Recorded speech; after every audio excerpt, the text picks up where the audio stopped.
Hello everyone, this is Perts for the Sega Genesis, Mega Drive, whatever.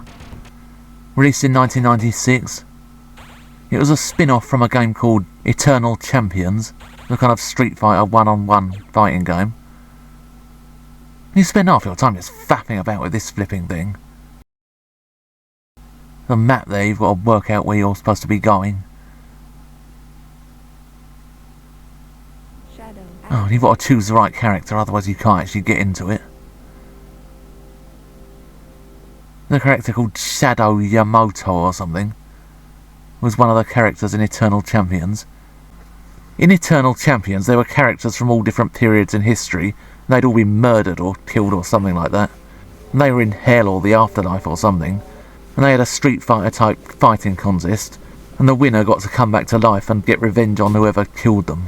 And Shadow Yamato was one of the characters. He was some kind of secret agent or something. But this seems to be an alternative universe version. She didn't get murdered in this universe, she's part of some kind of crime fighting team.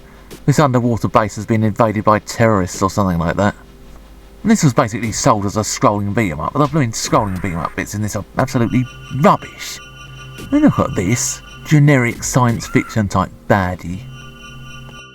They sound like they're screaming when they die. They're supposed to be female or just a bit camp. Don't know who this character is, he just seems to be kind of generic fighting game bloke. And I don't know how you're supposed to get through here. This door is locked. You're supposed to be able to change character, I don't know how you do that. Shadow active. I mean look, you try and change character, you can't get into the flipping place. I presume you've got to mess about with some of these computers or something like that. Oh, I don't know, maybe you've got to start one of them in another part of the level. This is like that Mr. Nuts on the Amiga. You're faffing around with a blooming map half the time. I think with this, someone should have just decided whether they were making a scrolling beat 'em up or a puzzle game. I think Shadow's voice says something, and if you get it wrong. In Eternal Champions, you went, coward. Oh, I don't know what you're supposed to do with this. It seems to be impossible to get anywhere with it. I mean, farting about that stupid map. Not whether you've got to do something with these computers. It just says eliminate all intruders. Yeah, but then what happens? Can't get through the airlock. Messing about with that map for ages, trying to find various parts of the base, various characters. You can't seem to do anything else. Can't seem to get into any of the other parts of the base as any of them.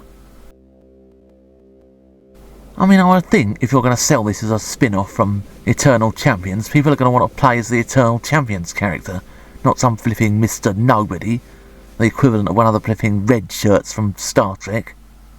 When they beam down to the planet, there's two of the main characters and some bloke in a red shirt you've never seen before. Well, which one is going to get killed? I don't know.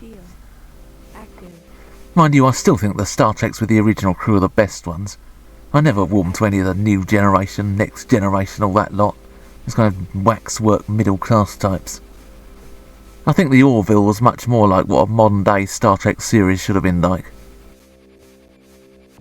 Well, let's be honest, fans of fighting games are not going to want to play this. For one thing, they're just going to want to have fighting stuff, they're not going to want to fap about with the map, and I just can't make head nor tail of it. And for another, the fighting bits in this game themselves are absolutely bloody rubbish.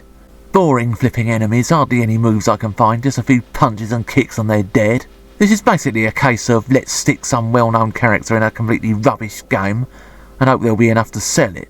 It wasn't even as if Eternal Champions was some kind of big franchise. It was basically released on the Mega Drive because Nintendo were the first ones to get the license for Street Fighter 2. And so Sega were trying to compete with them, releasing everything except Kitchen Sink Fighter. The characters are all in different parts of the base, you can't just switch between them mid-level. And if you leave a character for too long on their own, they get killed anyway, and then you can't come back to them, basically that's the end of the game. It's just a stupid concept, it's got absolutely nothing to do with Eternal Champions. 1996 really must have been the last gasp of the Mega Drive. I think what I say, one of the all-time great consoles, gave us so many fantastic games, ends up on this pathetic level. Poor wretches whom the hand of heaven